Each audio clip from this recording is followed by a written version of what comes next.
Have you ever wondered what it's like to live on the absolute edge of society? Not just poor, but invisible. Today, we're diving deep into the world of Skid Row, a place often sensationalized but rarely understood. We'll explore the raw reality of life here, not through statistics, but through a story of crime, survival, and the relentless human struggle. This isn't just about poverty. It's about what happens when systems fail and people are left to fend for themselves in a concrete jungle where every day is a battle.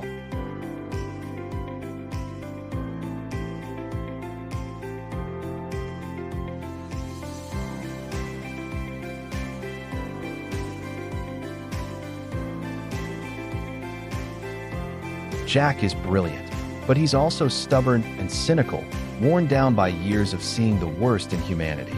He's a man who understands the language of the streets because, in many ways, he feels like an outcast himself. He finds a strange sense of purpose in the forgotten cases, the ones the police have written off. His latest case? A young man vanished from a Skid Row shelter, leaving behind nothing but a cryptic drawing. The police called it a walk-off. Jack calls it a mystery.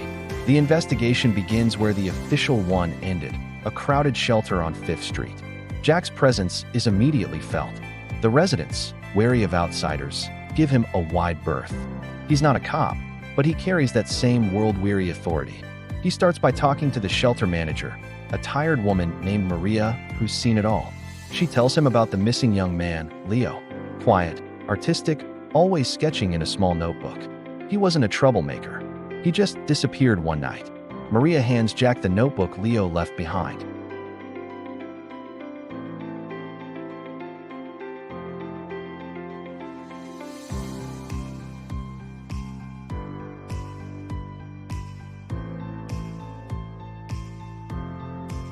Silas describes the man as tall, with a distinctive scar over his eye, but he's too scared to say more. "You don't cross some people down here," he mutters, his eyes darting nervously. Another resident, a young woman named Chloe, tells Jack that Leo was terrified of something. He'd been having nightmares, talking about being watched. The more Jack learns about Leo, the less it makes sense. He was a gentle soul in a brutal place. What could he have gotten himself into? Jack spends the next few days immersing himself in the rhythm of Skid Row.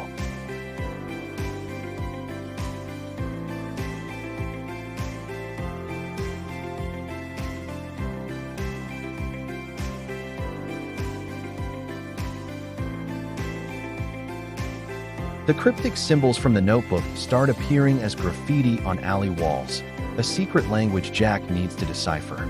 The sense of being watched that Chloe mentioned? Jack feels it too now. A shiver runs down his spine. He's not just an observer anymore. He's part of the story. The atmosphere thickens. A sense of panic begins to creep through the community. Whispers about Leo's disappearance turn to fearful rumors of a shadow who preys on the vulnerable. People who were once willing to talk now slam doors in Jack's face.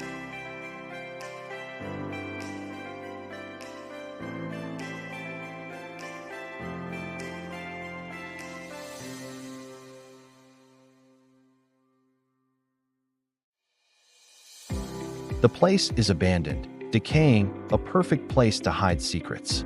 Inside, the air is cold and damp. He finds signs of recent activity, discarded food wrappers, a makeshift bedroll. And on the wall, painted in fresh, wet paint, is the same symbol from Leo's notebook. It's a territorial marker. As he explores deeper, he stumbles upon a hidden basement. The smell is overwhelming. There, he finds a small, locked room. He breaks the lock and his blood runs cold. The room is a makeshift studio filled with canvases. But these aren't street scenes. They're portraits, dozens of them. Faces of the lost, the forgotten, the missing people of Skid Row. And in the center of the room, on an easel, is a nearly finished portrait of Leo. Just as Jack is processing the horror, he hears a noise behind him. He turns to see a figure emerging from the shadows. It's Silas, the old man who first gave him a lead. But the frail, scared man is gone.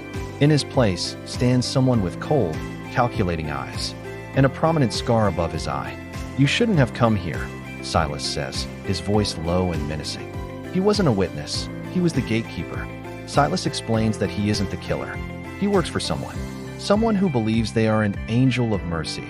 taking these lost souls and immortalizing them in art before they fade away completely. He tells Jack that Leo found this place, that he was fascinated, not scared. He wanted to be a part of it. Then, the final twist is revealed. From another doorway, a second figure emerges. It's Chloe, the young woman who told Jack how scared Leo was. In her hand is a paintbrush. She is the artist. She's the one who's been collecting the forgotten. She saw it as an act of preservation, not murder. She saw their despair and believed she was giving them a form of eternity.